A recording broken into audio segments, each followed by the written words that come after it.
let's take a look now at how the lines are blurring and businesses changing throughout traditional and digital marketing channels. Digital is causing changes in traditional media.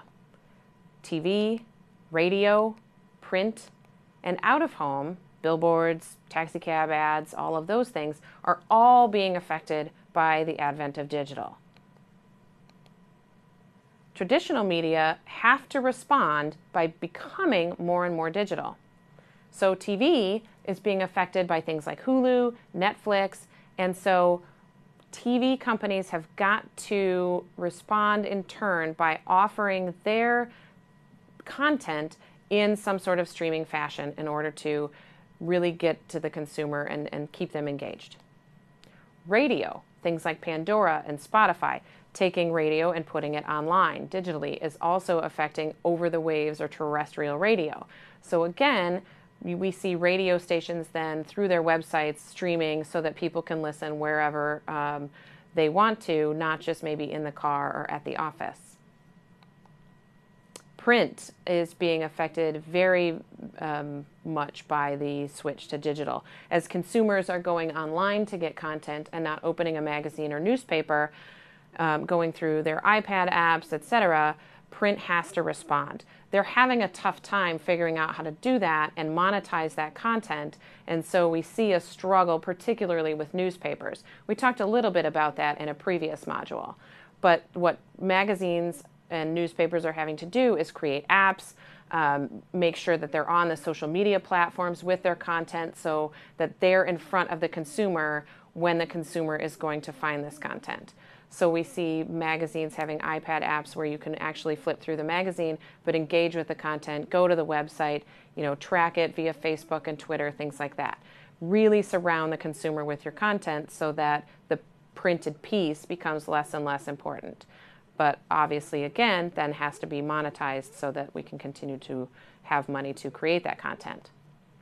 And out of home is being affected by digital, but in a different way. Digital technology is allowing for out-of-home to be more and more specific. So where we used to have a billboard with a static image for a month or 2 months or even longer that we had to print in very large format, now LEDs and screens are making it possible that those are electronically served, can rotate, and even can be served up depending on changes in the audience during different times of the day or different traffic levels and things like that. So digital is actually benefiting out of home in that way. The buying models then for media are also changing for marketers. It used to be that we'd have to buy a TV spot in a certain day part in a certain program or a page in a magazine, and we have to pay for everybody who's going to consume that content. Now, due to changes in technology, we have what's called programmatic media buying and real-time bidding, or RTB.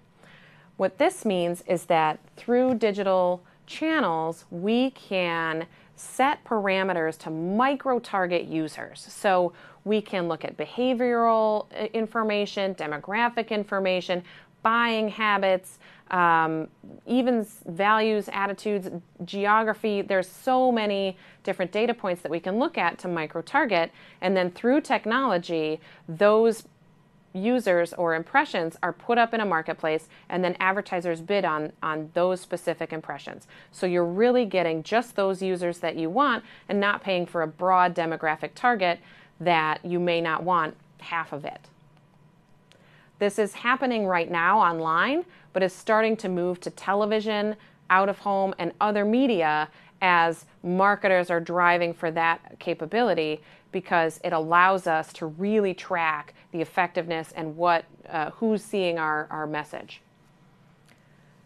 New revenue streams are being added across media as well. So recently, ESPN announced a DMP, which is in that real-time bidding and programmatic media buying space. So a cable TV network, are entering this programmatic media buying, real-time bidding space on their own rather than partnering with an existing DMP. So this, I think, we're going to continue to see as TV networks are trying to figure out how to continually diversify their revenue streams, they're going to become more and more like tech marketing, ad tech platforms.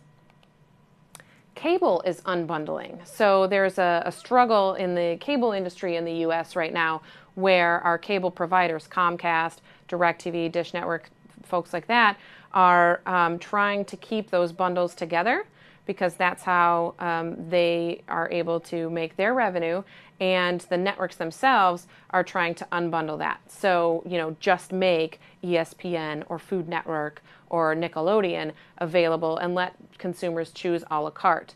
Another way that this is manifesting is that the television content providers are taking their content and putting it right online and bypassing the cable providers or the distributors altogether. And that allows consumers to choose their content as well. We're seeing that also in the network television space. And then we have apps, things like HBO Go, for instance, or other apps that allow us to view our content across screens. So I can watch a show on my television, on my laptop, on my iPad, on my mobile phone, no matter where I am. And that allows the content to get in front of the consumer when they want it. So that helps the networks then get those audiences that advertisers are willing to pay for. What does this mean for marketers? We can get very, very specific with our targeting. As I said, we don't have to buy broad targets anymore. We can really just hone in on those users that we really want to reach. So there's less mass reach media. As consumers are going to different places for their content, we talked a little bit about this in a previous module when we talked about fragmenting audiences. So it used to be that primetime television in the United States reached a huge percentage of the population. That's not true anymore. We've got very specific audiences across different media, and so we have to be, as marketers, cognizant of that and be in lots of different places. We can't just be in one specific place anymore. This also, though, gives us proven ROI, return on investment.